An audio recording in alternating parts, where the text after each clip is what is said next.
Welcome this morning to our program. We're going to be talking about becoming the real you. And you know, that's a very abstract kind of sounding subject. But to me, it's very, very important because to me, life is like a diagram sentence. Every sentence has a subject and a verb and usually a direct and or indirect object, right? I meditate to feel peace. I go to work to finance a lifestyle for my family or provide a service to other people. But my question, my whole life has always been, who is this I? I'm much more interested in the subject than the verb. You can see my self-doubts when I was a kid. I don't know how old, they're about 4 years old, and it was like, I wasn't quite sure about much, as you can see. And you know, I went to kindergarten and played Little League baseball, and I was in the Boy Scouts, and you know, I did all of those things. So I had every reason to be happy, but I wasn't. Because I was still seeking something else, but I didn't know what it was. You know, it's kind of a haunting quality to be looking for something and you don't know what it is. And so my whole youth was very busy. I was an actor. I was in Hollywood. I was on hundreds of television programs, hundreds of commercials, hung out with adults and celebrities and dynamic and creative people, and it was fun. There were a lot of westerns, riding horses, and you know, it was a healthy kid life. You know, I was never in the Hollywood scene. It was just fun and bit parts. But then I started traveling, and I went with a church group actually and lived on an island in Greece for a summer, and we built a youth hostel, and then I went another year and lived in Germany and built a church. So I had all these healthy inputs, but I was still looking. And when I was graduating from USC, a student gave me this book, Autobiography of a Yogi. And I thought, this is what I need. Meditation, yoga, an interior life.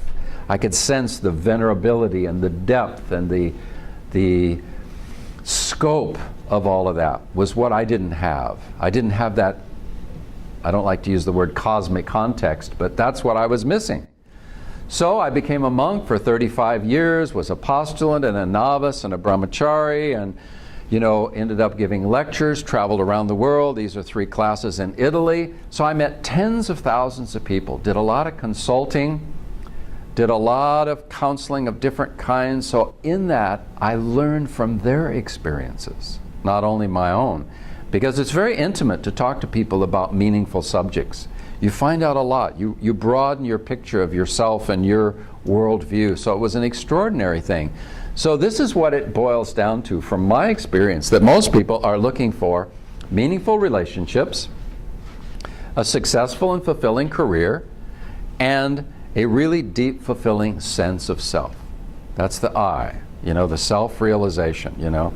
Who am I? Was it Socrates said the unexamined life is not worth living, you know?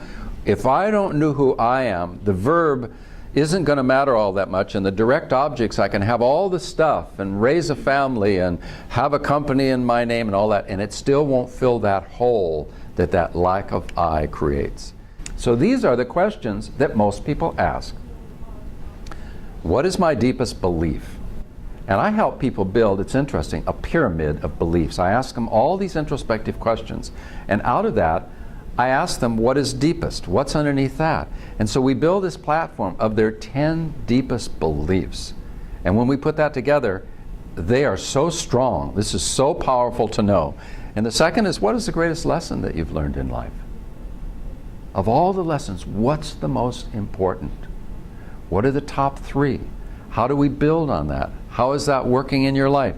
And third, what is your biggest and maybe only challenge? If there's one dynamic delusion in our little egos or in our heads, what would it be?